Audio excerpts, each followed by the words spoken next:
सत्य महाव्रत।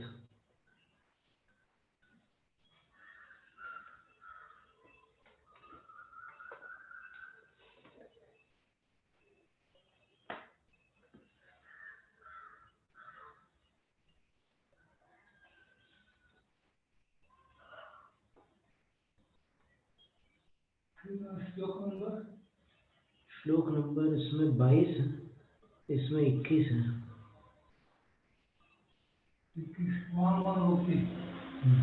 वो हो चुका है, 22वां करना है, वो वांगमनोक्ति हो गया।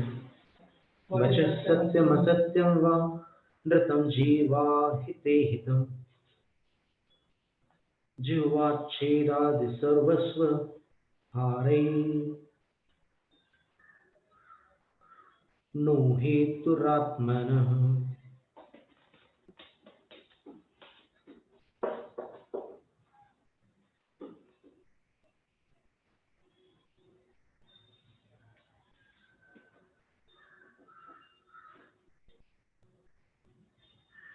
जीव के लिए अहितकारी वचन सत्य होते हुए भी झूठ है।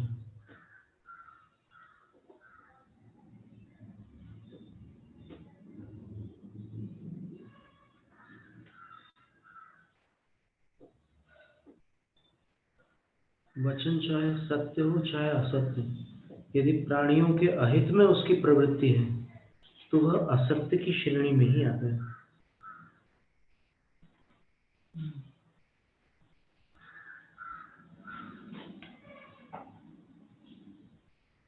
फिर उसका जो दंड होता है, उस आचार्य महाराज के काल में जो दंड था वो बता रहा है, जीवा छेद आदि, फिर सर्वस्व हरण, माने सारे धन की संपत्ति का हरण कर लिया जाता था जो झूठ बोलता था उसको, और उसकी जीभ काट ली जाती थी।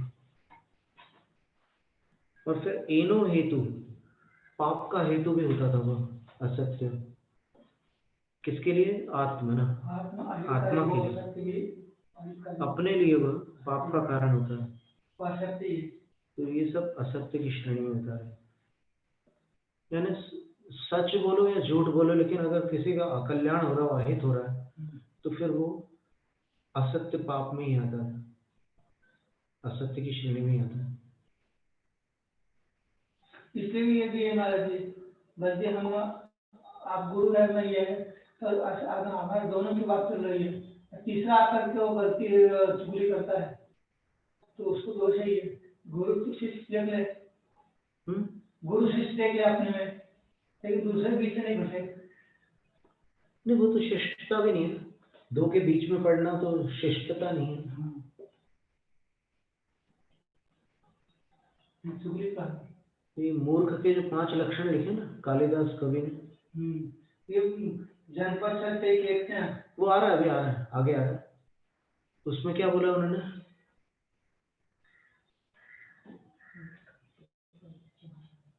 नहीं, वो नहीं,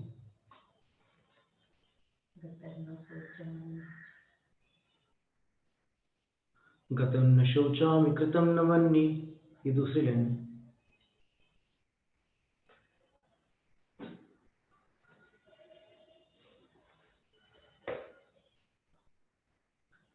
लेकिन महाराज जी, हाँ जी, सत्य से सत्य है, निश्चय में सत्य एक ही है, करियो एक करियो, सत्य तो ही है। वो ठीक है ना, पर यहाँ कर्म बंध से बचाने की बात चल रही है। हाँ, यहाँ बता रहे थे वो तो सत्य है, असत्य कर बोल नहीं सकता हूँ, लेकिन ये व्यवहार के लिए क्या है?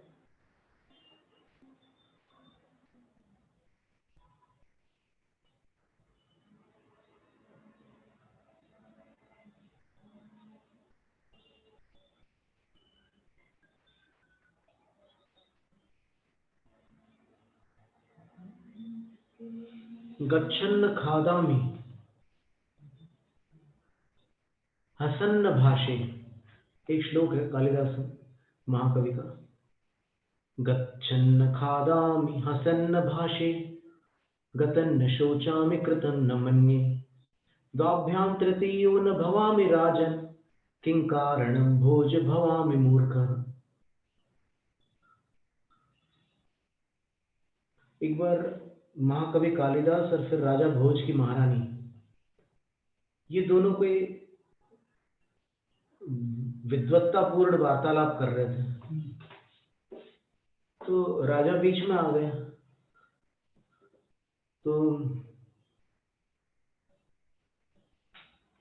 रानी ने उनको मूर्ख कहा, राजा को। हाँ। तो राजा ने ये समझा कि कोई अच्छा साहित्यिक शब्द होगा मूर्ख। वो समझा नहीं। तो राजा को लगा कि कुछ अच्छा स्वागत करने वाला शब्द होगा। बहुत प्रसन्न हुआ राजा। फिर वो सब वो घटना तो आई गई हो गई, और काफी समय के उपरांत जब राजभवन में महाकवि का प्रवेश हो रहा था, कालिदास जी का, तब राजा ने एकदम उनका स्वागत करते हुए कहा, आइए महाकवि कालिदास मूर्ख।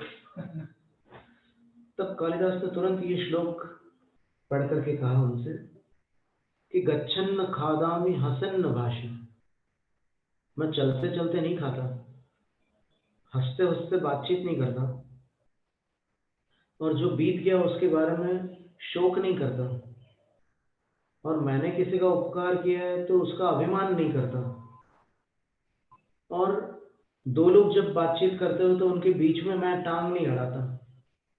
फिर हे भोज राजन, किस कारण से आप मुझे मूर्ख कह रहे हैं?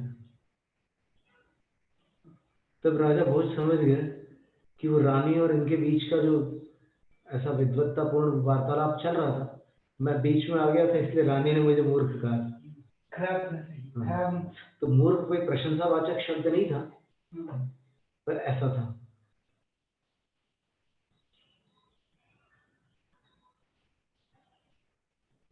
खादन न गच्छामि हसन्न भाषे, हसन्न जल्पे, ऐसा भी पाठांतर है,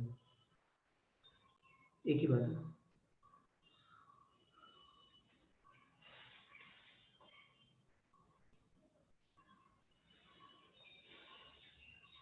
माने सच सच बोल देना ही सत्यव्रत नहीं है।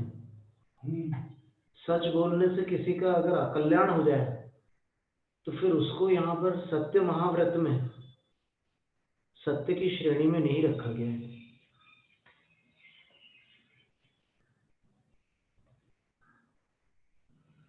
ऋतम सत्यम असत्यम वा वच प्राणि ते हितम, ये अभी पढ़ा था अपन ने। विरोध का होता है, यूट्यूब में आता है। विरोध होता है, यूट्यूब में आता है। ऋतम सत्यम असत्यम वा वच प्राणि ते हितम, येन सन्मान विश्वास यशांसि लभते नरः। बाद में करते करते तो आने लगा। आज तारीख किसी को बताता है। फिर इसके बाद वाले श्लोक में कह रहे हैं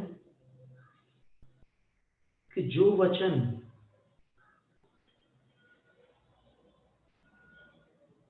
ऐसे वचन हैं कि जो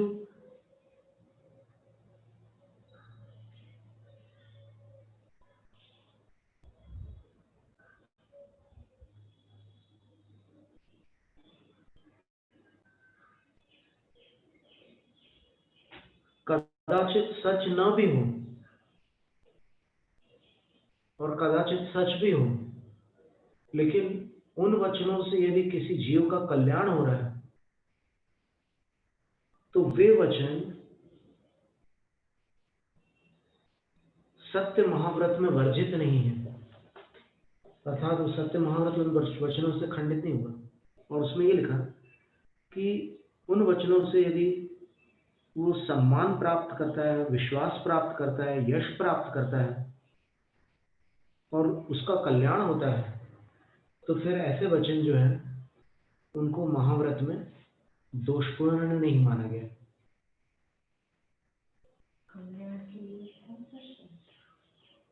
हित, हित शब्द जो है ना,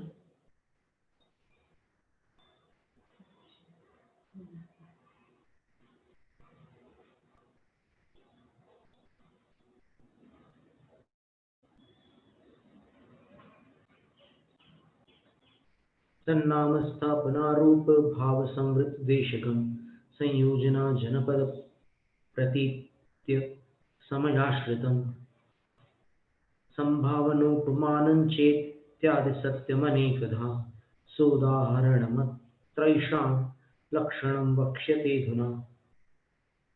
वह सत्य अनेक प्रकार का है। नाम सत्य, स्थापना सत्य, रूप सत्य, भाव सत्य, संवृत्ति सत्य, देशक सत्य, संयोजना सत्य, जनपद सत्य, प्रतीत्य सत्य, समयाश्रित सत्य, संभावना सत्य, उपमा सत्य आदि आदि सत्य के अनेक भेद हैं। तो उनको उदाहरण सहित और उनका जो लक्षण है उसको उदाहरण सहित यहाँ पर आगे कहा जा रहा है। नाम सत्य व्यवहार प्रसिद्ध्यर्थ मर्था भावेपि लौकिके ही कृतन्नाम मतन्नाम सत्यं चंद्रादिवनृषु।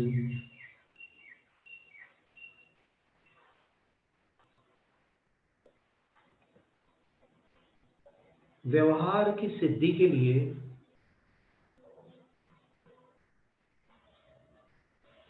शब्द का अर्थ न हो, अर्थात उसका अर्थ, शब्द के अर्थ का अभाव होने पर भी लौकिक ही कृतम नाम, जो लौकिक जनों के द्वारा एक नामकरण कर दिया जाता है बालक का, चंद्रादिवत नृषु, मनुष्यों में चंद्र अधिक के समान कोई नाम रख दिया जाता है, वह नाम सत्यम मथम, नाम सत्य माना गया है। किसी मनुष्य का नाम चंद्र रख दिया तो वो अर्थ तो है नहीं उसमें, चंद्र का कोई अर्थ उसमें घटित नहीं हो रहा है। उसका चेहरा भी बोले काला का लोटा होता है, लेकिन फिर भी नाम सत्य के रूप में उसको स्वीकार किया जाता है।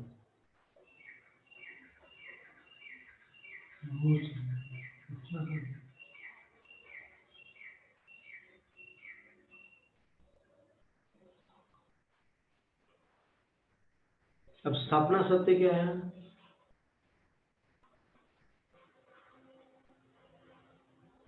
तो स्थापना सत्य के विषय में आचार्य लिख रहे हैं, धर्मोन्य वस्तुनः स्थाप्य तेन्यस्मिन्ननुरूपिणी अन्यस्मिन् वा यया मूर्त्या स्थापना सा तया वचः सत्यं स्यात् स्थापना सत्यं प्रतिबिम्बाक्षतादिषु चन्द्रप्रभजिनेन्द्रोय मिथ्यादिवचनं यथा। अन्य वस्तुनः धर्मः अन्यस्मिन् अनुरूपिणी अन्यस्मिन् वा यया मूर्त्या स्थाप्यते सा तया वचः स्थापना। अन्य वस्तु को किसी आकृति में, वो आकृति उसके समान भी हो सकती है और असमान भी हो सकती है।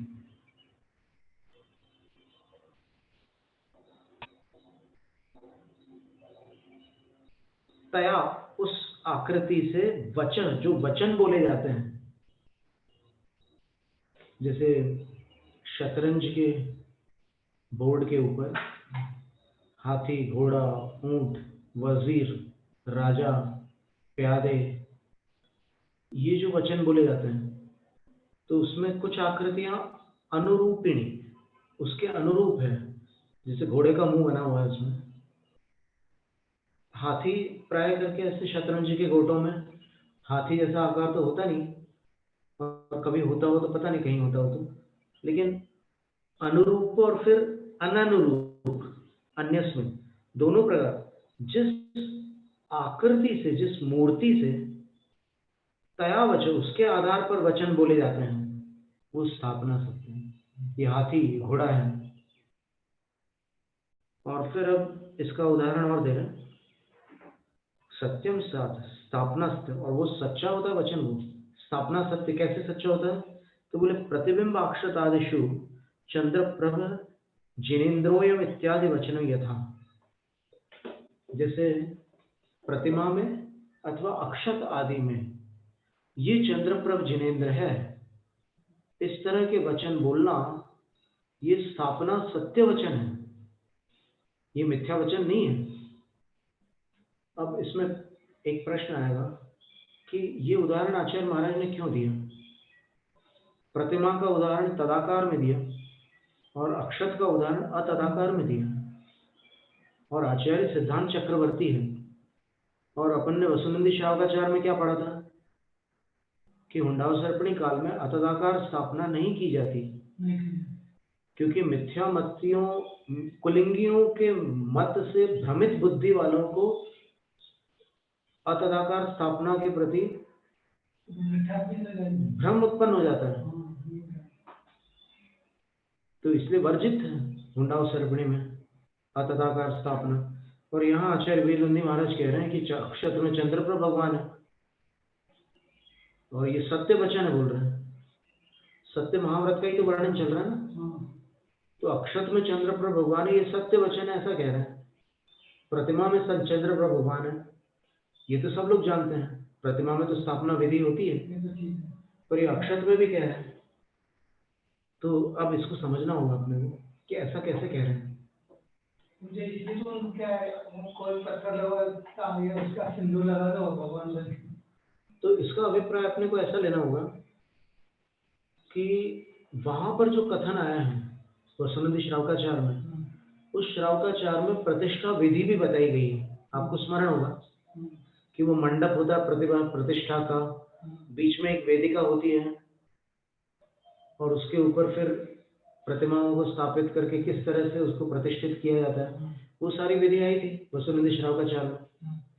तो आचार्य महाराज यहाँ पर ये कहना चाह रहे हैं कि उस विधि से आप अतदाकार स्थापना नहीं कर सकते। वो विधि नहीं है। हाँ, वो आप देखिए, दो आचार्यों के वचनों को अपन एक दूसरों का विरोध ही नहीं कह सकते। यहाँ आचार्य महाराज अक्षत में स्थापना करने की बात कर रहे हैं और वहां अतदाकार का निषेध कर रहे हैं। तो अतदाकार का निषेध किस रूप में कर रहे हैं? प्रतिष्ठा विधि से अतदाकार स्थापना नहीं करना, ये निषेध है वहां। क्यों?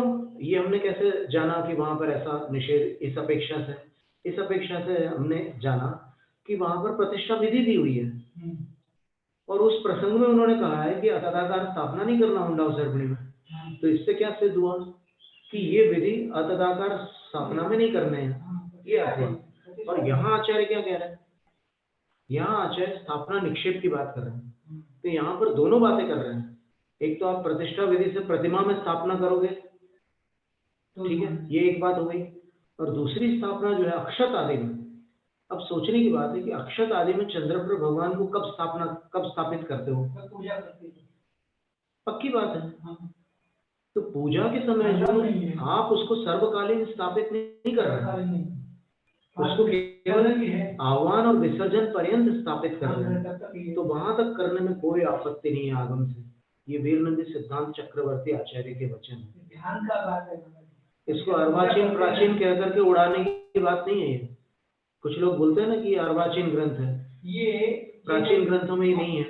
जी, क्या पूजा अक्षत में स्थापना करना पूजा करते समय ये एक प्रकार का मन को केंद्रित करने के लिए, ध्यान योग करने के लिए नहीं वो विधि है। हम उसका कारण बता रहे हैं। उद्देश्य जो है वो देखिए, अपन देख लेंगे क्या है उद्देश्य, लेकिन विधि क्या है? विधि ये है कि सत्कार पुरस्कार, ये सत्कार पुरस्कार जो होता है एकादश जिने, और सत्कार पुरस्कार किसमें आता है? कौन से परिषदों में आता है? चारित्र मोहे नाज्ञारत स्त्री चर्या निषेध्य शय्या क्रोश,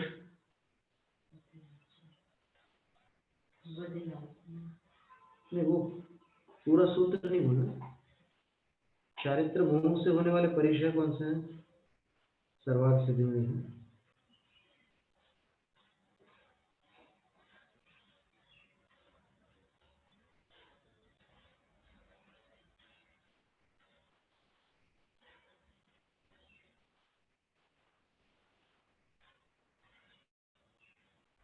याचना सत्कार पुरस्कार, सत्कार पुरस्कार भी चारित्र मोह के उदय से मान कषाय के उदय से होने वाला परिचय।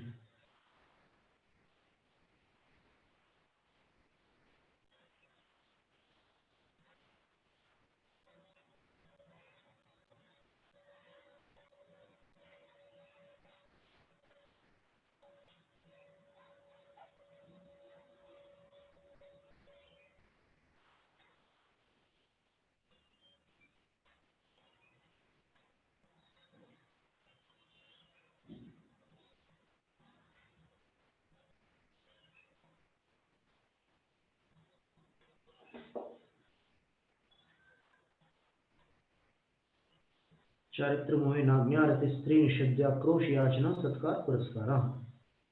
कषायों के कारण होने वाले परिश्रम में नाग्य, अरति, स्त्री, निषेध्या, आक्रोश, याचना और सत्कार पुरस्कार, 7 परिश्रम। तो ये सत्कार पुरस्कार जो होता है ना, ये केवल साधु परमेष्ठियों के लिए नहीं होता है, ये अरिहंत और सिद्धों का भी होता है। नहीं होता क्या? अरिहंत को सत्कार का अर्थ क्या है? सत्कार पूजा प्रशंसात्मक है। कुछ लोग बोलते हैं कि नहीं, सत्कार किया जा सकता, पूजा नहीं की जा सकती। तो वो जिसके विषय में बोल रहे हैं ना कि सत्कार किया जा सकता, पूजा नहीं की जा सकती, उनको सत्कार का अर्थ ही नहीं पता है।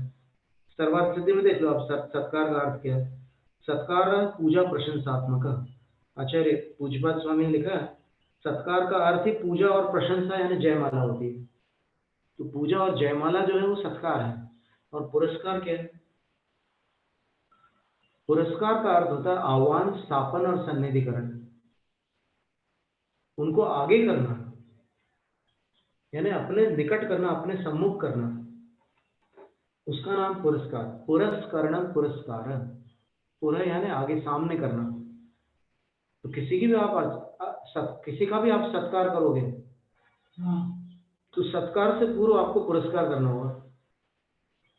अब ये प्रश्न हो सकता है कि सूत्र में सत्कार शब्द पहले लिखा है और बाद में पुरस्कार क्यों लिखा है? तो उसका उत्तर सरल है कि सूत्र का नियम है कि जिस शब्द में अक्षर कम होते हैं उसको पहले लिखना पड़ता है। पुरस्कार में 4 अक्षर है, सत्कार में 3 है, इसलिए पहले लिखा। पर क्रिया करते समय पुरस्कार की क्रिया पहले होगी और बाद में सत्कार किया जाएगा। तो आह्वान, स्थापन, सन्निधिकरण जो है वो पुरस्करण क्रिया है। और उसके बाद लोग पूछते हैं कि सामने तो मूर्ति है भगवान की, फिर क्यों उनको यहाँ पर चावल में बुलाया, आह्वान क्यों करें? तो उनको अपन अपने निकट बुला करके उनकी भक्ति करते हैं। ये प्रक्रिया है। और तभी तो वो मंगल द्रव्यों में, 8 मंगल द्रव्यों में आता है ठोना। तो उस ठोने पर स्थापना की जाती है।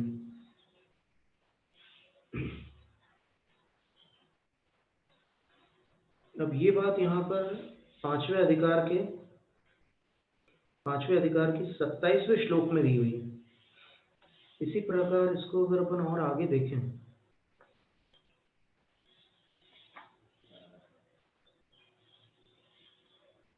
तो 30 नंबर बता देते हैं क्या 30 नंबर बोल देते ये वाला? नहीं, हम 30 कभी नहीं बोलते, इसको 27 से बोला।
ये 9वें अधिकार में,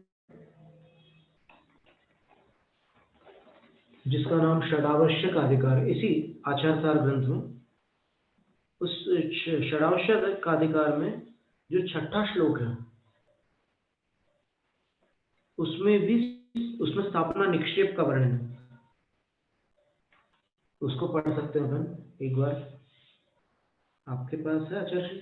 क्या 9वां अध्याय, उसमें 6ठा नंबर का श्लोक, इसी का आचारसार। 9वां अध्याय? हाँ,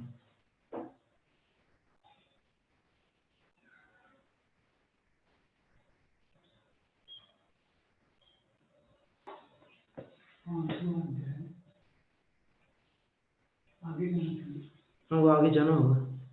9वां अध्याय छठा नंबर और 6 नंबर का जो काव्य है। ये वाले में 185 नंबर है, माता जी वाले।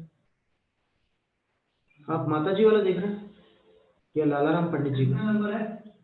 Page number 185, 185। 185।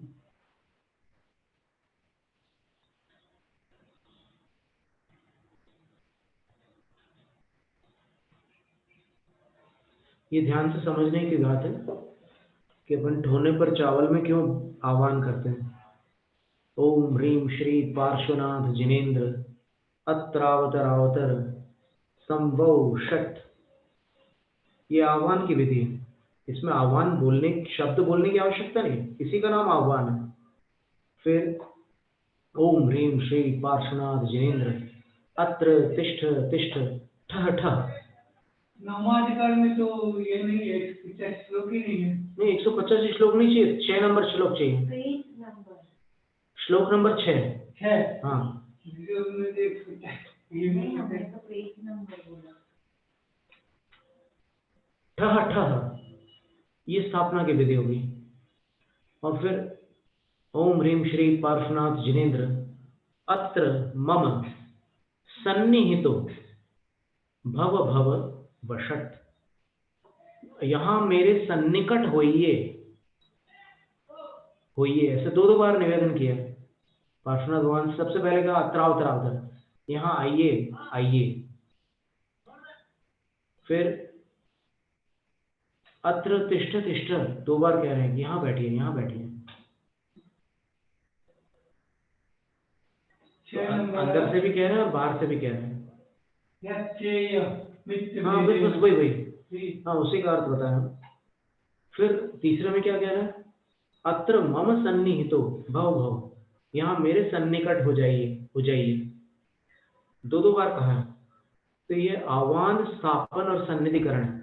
आह्वानन नहीं होता शब्द, आह्वान शब्द होता है। 2 बार न नहीं बोलना। आह्वान, स्थापन और सन्निधिकरण, ये विधि है। इसको पुरस्कार कहते हैं। पुरस्कार का अर्थ अपने सामने कर लिया आपने। अब इतनी दूर है भगवान और मेरे को जी भर के भक्ति करनी है, तो दूर से भी कर सकता हूँ, लेकिन मैं चूंकि द्रव्य चढ़ा करके भक्ति करने लगा हूँ, पूजा करना चाहता हूँ, तो मैं एकदम निकट से करना चाहता हूँ। और निकट में भी 1 हाथ की दूरी रखना है, जो वंदना में बताया ना कि 1 हाथ की दूरी रखना है अपने को।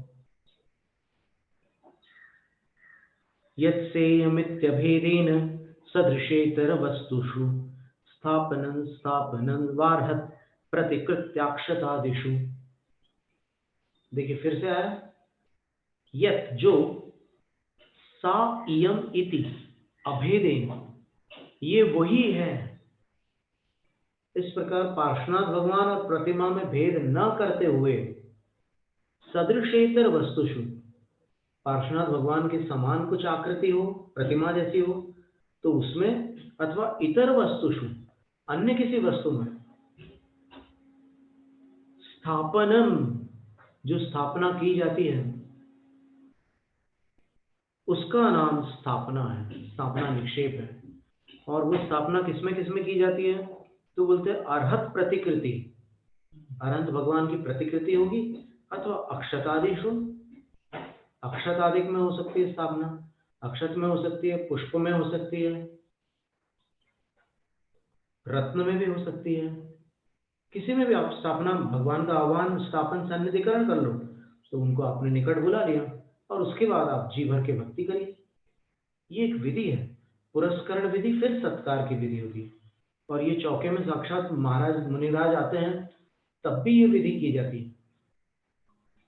वो प्रमाद के कारण कई लोग न करते हों, ये बात अलग है, तो उनको तो क्या है कि नवदा भक्ति का अपूर्ण फल मिलने वाला है भविष्य में। ये धार्मिक अनुष्ठानों में अपन जितना ढील करेंगे उतना उसके फल में कमी मिलेगी।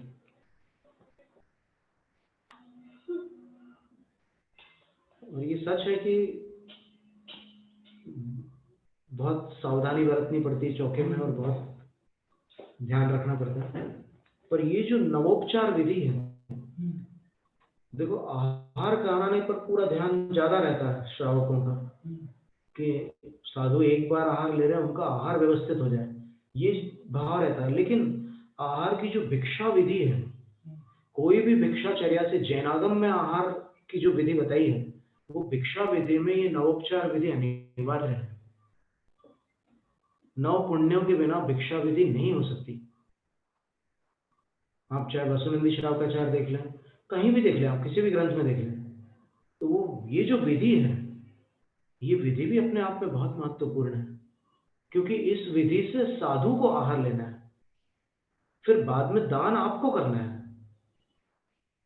तो दान की पूरी जिम्मेदारी आपकी है। लेकिन आहार लेने की जो वो एक प्रकार से पासवर्ड है नवोपचार विधि, कि वो कर दिया तो साधु की अंजलि खुलेगी फिर आपके सामने और आहार ग्रहण करेंगे, ऐसा है। तो अपन ने देखा कि इसी एक ग्रंथ में आचार्य वसुनंदी सिद्धांत चक्रवर्ती 2 बार अक्षतों में भगवान की स्थापना का वर्णन कर रहे हैं। अर्हत प्रतिकृत त्याकृत अक्षत आदेश,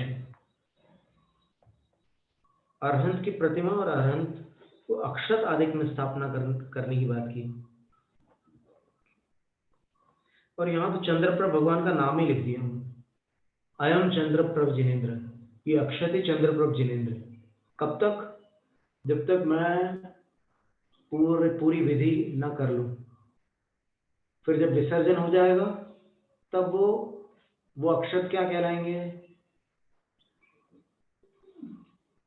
वो फिर आसिका हो जाएगी कि इतनी देर भगवान वहां विराजमान रहे, तो वो भगवान, जैसे क्या होता है कि कभी जिस चौके पर साधु बैठते हैं और उसके बाद फिर खड़े होकर के आहार लेते हैं, तो वो जो स्थान होता है, वो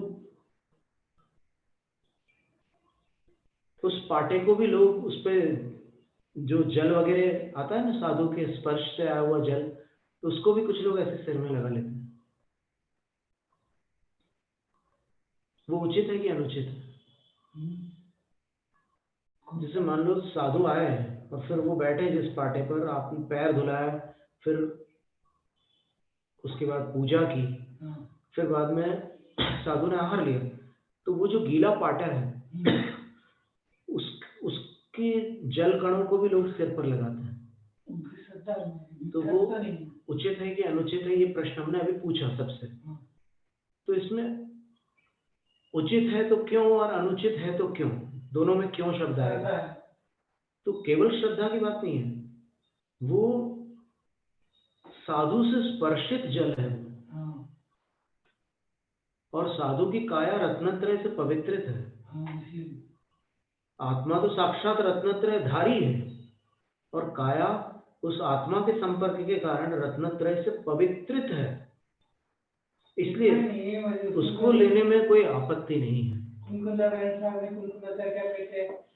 आहार करने के आने के बाद आहार करके महाराज चले गए और उसके बाद थाली में जो बचता है उसका भोजन करते हैं, तो शारीरिक लोग तो साथ में रहते हैं, उसमें अलौकिक सुखों की प्राप्ति होती है।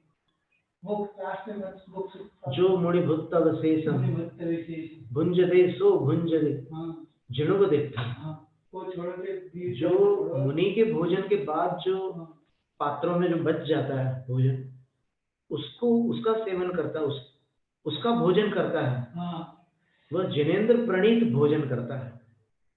यानी जिनेंद्र ने श्रावक के लिए भोजन करने को कहा है ना, वो ये वाला भोजन है। रायबाग में एक तो बार- भक्ष का विकल्प छोड़ दो आप। साधु को आप दे दिए और उसके बाद में जो पात्रों में बचा हुआ भोजन है वो आप ग्रहण कर रहे हैं, तो वो जिनेंद्र प्रणीत भोजन है। रायबाग में, कर्नाटक में रायबाग है। रायबाग में लक्ष्मी शिव मठ है, कोल्हापुर में भी। तो वहाँ कभी जाते थे, तो वहाँ एक बुढ़िया थी पुरानी, बहुत बड़ी पुरानी। जब भी महाराज जी आते रायबाग, वहाँ जहाँ आहार होता देखने जाती, कोई सही लोग हो तो दे देते थे उनको प्रसाद, महाराज जी का आहार होने के बाद निकाल के दे देते। और जो ज्यादा वो ये जो हाई फाई लोग है, चौका उनके घर में लगा देते भी नहीं है, नाराज है, तो देते नहीं थे। तो इसलिए क्या है कि वो बूढ़ी हाथ जब से देखती उसको आराम रहता था, दिन भर वो सब काम कर लेती थी। जिस दिन आए महाराज जी, जिस दिन आए उसके पहले सही है, महाराज नहीं आए तो ठीक रहती थी। महाराज आए हैं नहीं मिला तो उस दिन उनको तबीयत खराब हो कितनी श्रद्धा है।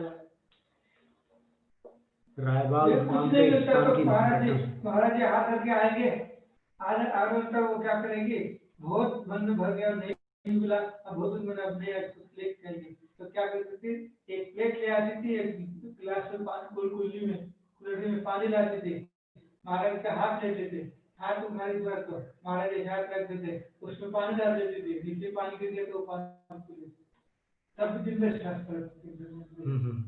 लगता है।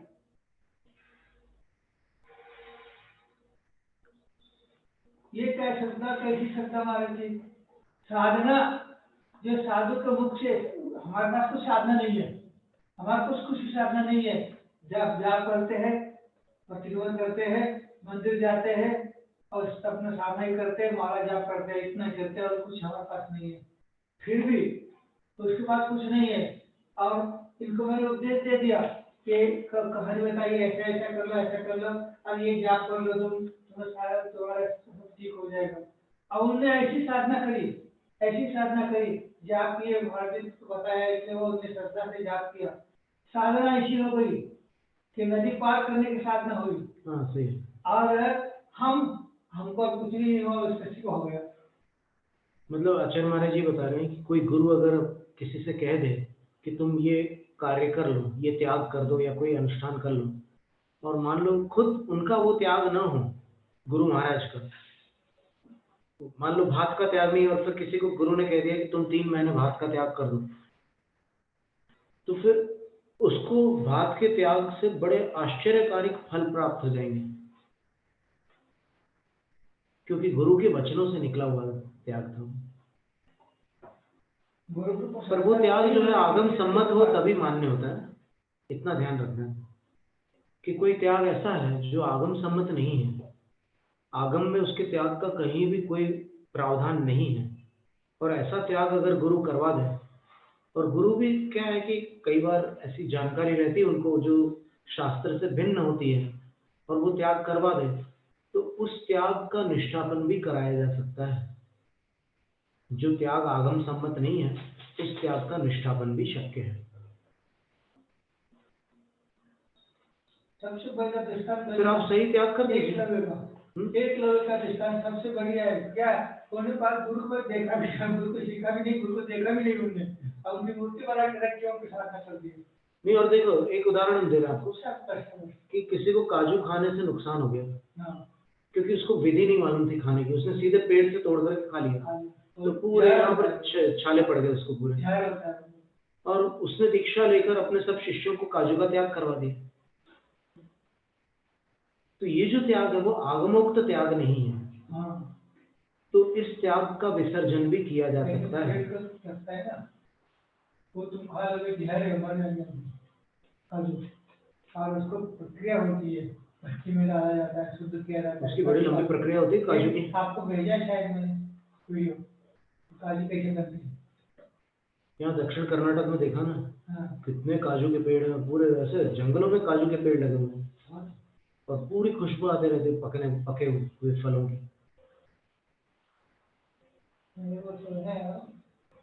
तो ये स्थापना सत्य का वर्णन था। तो आज अपन ने इतना पढ़ा है, अच्छी बात है। अभी आज अपन इतना ही रखते हैं ना, क्योंकि एक जानकारी की बातें थी स्थापना की। ठोने पर कई लोगों के मन में ये संदेह रहता है कि ये क्या है, इसका क्या मतलब है। ठोना इधर दक्षिण में ठोना नहीं। ये ठोना मतलब वो पीठ जो होता है जिस पर वो करते हैं, विराजमान करते हैं, अक्षत वगैरह डाल। अच्छा। इसमें अगर कोई प्रश्न हो तो पूछे जा सकते हैं बाद में। आज इतने ही रखते हैं। जैनम जयतु शास्त्रम तथा पौराणिक स्वाध्याय निष्ठापन क्रियायाम पूर्वज